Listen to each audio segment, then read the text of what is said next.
Alright, now, I'm just recording this video because I just had this thought. It's a thought I've had in the past, but I find it very true. I think people always talk about, they're investing in themselves, they're investing in their career, their music career, or whatever it is, but I don't think people realize, or maybe they do realize, is that part of investing into something is taking a risk.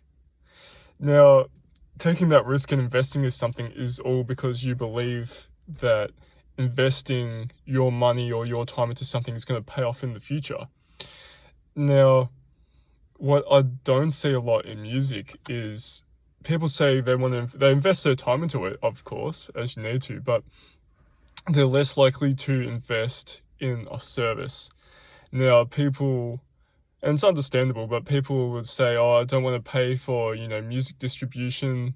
I don't want to pay DistroKid $20 a year or however much it is to release my music. I don't want to pay to release my music onto Spotify, things like that. I don't want to pay for beats even. And what I see in that is fair enough if you're doing this music thing as a hobby, or if you're doing it, you're not really focused on it being a career, that's absolutely fine. Nothing wrong with that. That's great. But if people who say that they're serious about the music aren't willing to put more in, obviously there's a risk, and you can't see into the future. You can't see if everything and what you're going to invest in is going to work out or pay off. But I see people paying, not wanting to pay for beats, or not wanting to, pay for studio time, or not wanting to even pay to have their music up on streaming services.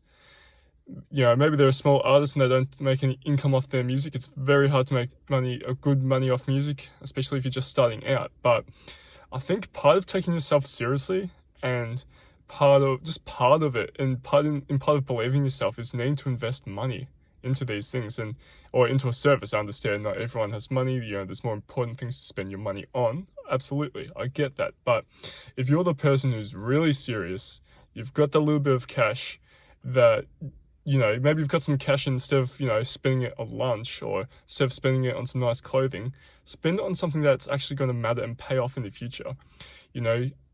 If you want to buy a beat for $20, then that could go a lot further, a lot longer way than, a new pair of shoes. So if you've got that money that you can spend, then invest it, pay for all these things, pay for these services, believe in yourself. When I see someone who's not willing to invest that kind of, if I see someone who's able to invest their time and money into something that they're passionate for, but they don't, I just think that they're not that serious about it. They either don't believe in themselves that's going to pay off, and, they're going to make profit one day, where buying a beat or a service isn't going to be that much of a big deal. But I don't know.